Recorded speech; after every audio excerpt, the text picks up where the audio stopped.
Nagbanggaan na naman ang barko ng Pilipinas sa China Coast Guard sa West Philippine Sea kaninang madaling araw. Sa video na pinost ng China Coast Guard, kita ang gitgitan ng dalawang barko sa dagat. Kuha raw ito malapit sa Escoda Shoal. Sabi ng China, pilit dumaan ang barko ng Pilipinas sa lugar kahit paulit-ulit ng binalaan. Dumikit at binangga umano nito ang barko ng China. Sa panig ng Pilipinas, kinumpirma ng National Security Council ang banggaan. Pero hindi lang isa, kundi dalawang barko ng Pilipinas ang binangga ng China.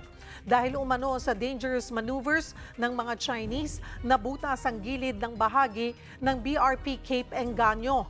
At nagtamo rin ng pinsala ang isa pa nilang barko na BRP Bagakay. Pero natuloy pa rin naman daw ang resupply mission sa Patag at Lawak Islands. Bago ang insidente ng banggaan ng mga barko ng Pilipinas at China, una nang naghain ng diplomatic protest ang China sa Pilipinas dahil sa pananatili ng BRP Teresa Magbanwa sa Escoda Shoal. Kaugnay niyan, makakausap natin si Commodore J. Tariela, ang Philippine Coast Guard spokesperson for the West Philippine Sea. Magandang tanghali po sa inyo, Commodore J. Hello, magandang tanghali kayo, Ms. Cheryl, at sa mga taga-subaybay. Commodore Tariela, unahin po natin yung nangyaring banggaan. Sa report po ng Reuters, sinabi raw ng China na deliberately collided o tila sinadya raw natin na banggain ang kanilang barko. Ano po ang sagot ng ating pamahalaan on this?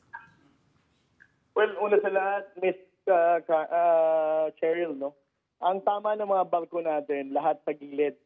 Kung deliberately natin binangga sila, edi sana sa unahan, di ba? Pangalawa, we do not have the capability to do that dahil yung mga barko nila mas malalaki kaysa sa mga barko natin. Kamusta po ang lagay ng ating mga barko na sangkot po dito sa collision? Wala naman po bang nasaktan na tauhan po ng PCG? Wala naman tayong mga tropa na napaulat na nasugatan or nasaktan, no? But again, these are just initial reports pa. We have yet to receive pa yung talagang kabuuang balita nito. Ang report na to, the moment na makabalik na itong dalawang barko natin at nakumpleto na nila ang resupply operation nila sa Patag at sa Lawak Island. Pero yung tinamo po ng dalawang barko natin, makonsider natin na minor lang po ito to the point na kaya pa, pwede pa pong maglayag, safe pa pong maglayag yung dalawang barko po natin. Well, ang 4410, Ms. Cheryl, no? Ang butas na nangyari dito ay napakalaki. Ito ay may haba na 2.5 feet at 3 feet yung lawak niya, no? So you can just imagine how big itong hole na to sa 4410. And then for the 4411, ang damage siya ay nagkaroon siya ng 1.1 meters na laki din. So ibig sabihin, these are really significant structural damage, no? Dahil alam naman natin na vessels should not have those kind of holes para manatiling seaworthy siya sa paglalayag sa karagatan. But despite of all this sustained structural damages, ang ating mga commanding officer ng barko na ito ay minabuti pa rin pong ituloy ang mission at siguraduhin maihahatid nila ang mga supplies sa ating mga Coast Guard personnel na nakatao po sa Patag at sa Lawak Island. At nakarating na po ba sila sa Patag at Lawak Islands? As of this time, Ms. Cheryl, as we speak, no, hindi pa rin sila nakakarating dito. Pero namomonitor naman po natin na safe at kakayanin po ng ating ito pong particularly the 4410. Well, it may not be safe, no? Dahil sinabi ko ang meron siya mga structural damage.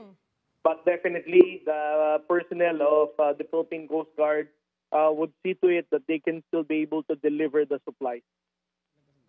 Opo, bago po ang insidenteng ito, gaano kalimit ang ginagawa nating resupply mission sa Patag at Lawak Islands po? Unang beses ba na ginit-git tayo ng China sa nasabing lugar? Ms. Cheryl, ang ating resupply sa ating mga Coast Guard personnel sa Patag Island at sa Lawak Island ay ginagawa natin ito. It's a very routine operation. buwan-buwan lang natin itong ginagawa.